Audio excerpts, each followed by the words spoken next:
تخيل معي لحظة. في عام 1915 هرنان كورتيز قائد إسباني وصل إلى المكسيك ب500 جندي فقط.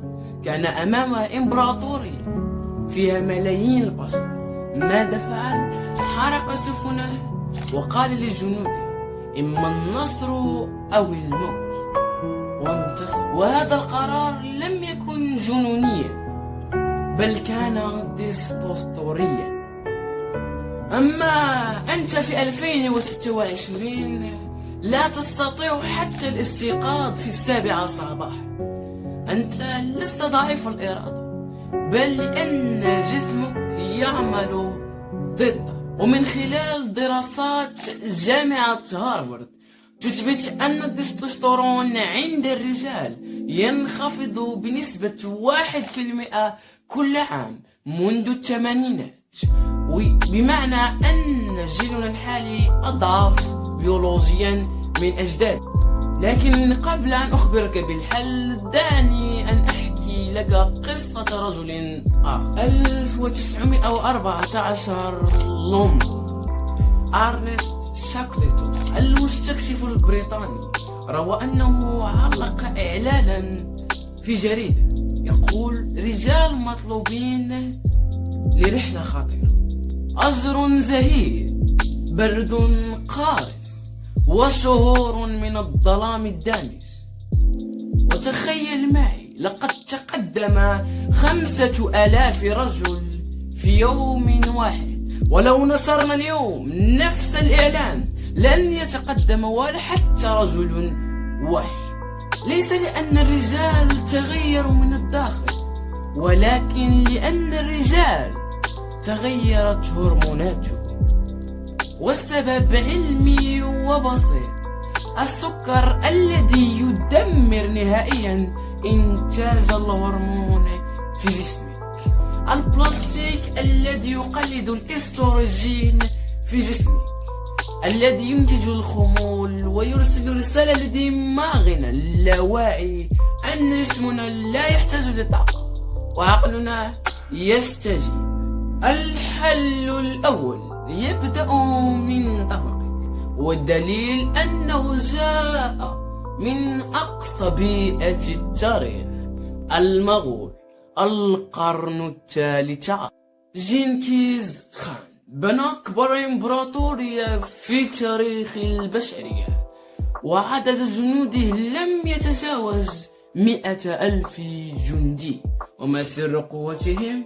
كانوا يأكلون اللحم والدهون ومنتجات الألبان فقط، لا سكر، وحتى الحبوب المصنعة، وحتى الوجبات السريعة. الدراسات الأنثروبولوجية التي درست عظامهم وجدت كثافة عظيمة في عظامهم أعلى من رجال اليوم.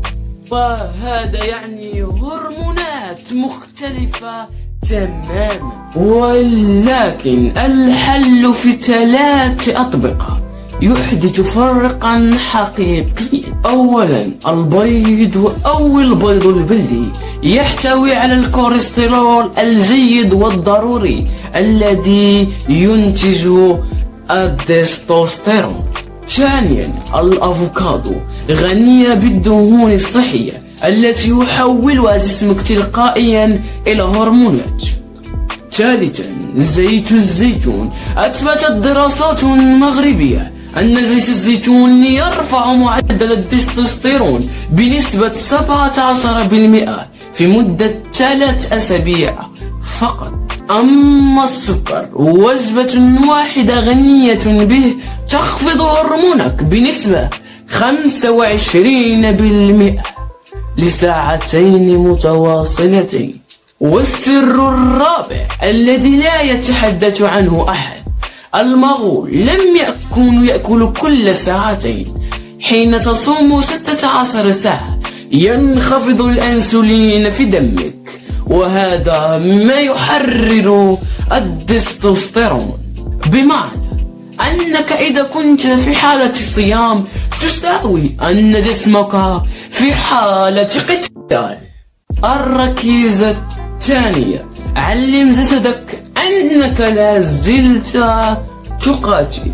اليونان القديمة 480 قبل الميلاد، معركة تورمي بليونيداس ملك إسبرالتا واجه الجيش الفارس ب300 جندي فقط، وهؤلاء 300 لم يكونوا محظوظين، بل كانوا مدربين منذ السن السابعة. كانوا يرفعون الأثقال، يجرون، يتصارعون يوميا، والعلم أثبت أن التدريب المستمر منذ الطفولة يرفع مستويات التستوستيرون ويدمرها بشكل دائم ومستدام. وقد قاوموا جيشا من مئات الآلاف لمدة 3 أيام. دماغك لم يتطور أبدا ليفهم الفرق بين أنك جالس في مكتبك أو جالس في كهف. كلاهما عنده هذا الإنسان ومن لا يحتاج إلى قوة، لكن عندما ترفع أوزانا ثقيلة ترسل رسالة إلى دماغك: أنا أحتاج إلى قوة، أنا في مواجهة. وهذه 3 تمارين تكفي، 3 أيام كل يوم، 45 دقيقة بالتركيز الكامل، لا تحتاج أكثر ولا أقل. الركيزة الآخرة والأكثر إهمالا، وهي أنه معظم التستوستيرون ينتج في خلال نومك العميق، وتحديدا في الساعات الأولى من نومك. الكورتيزول وهو هرمون التوتر، وهو خصم لتستوستيرونك. إذا ارتفع أحدهما ينخفض الآخر تلقائيا. والسهر على هاتفك هو أسرع وسيلة لتدمير هرموناتك بشكل صامت. 7 ساعات ظلام تام، وحتى الشاشات لا توجد. أخرج الهواتف من غرفتك. هذه ليست نصيحة، بل هذا شرط بيولوجي. أحرق سفنه. شاكلتون اختار أن يواجه المستحيل. ليوناديس حتى هو اختار القتال على الفرار. وأنت ما الذي سوف تختار؟ اكتب لي في التعليقات كلمة واحدة، وهي القوة. إذا كنت مستعدا لتغيير اللعبة، وإذا لم تكن مشتركا بالقناة بعد، فهذا هو مكانك يا عزيزي المستمع للتغيير الحقيقي. الكورتيس لم يكن يملك جيشا كبيرا. الأوكليتوسان لم يكن يملك ضمانات.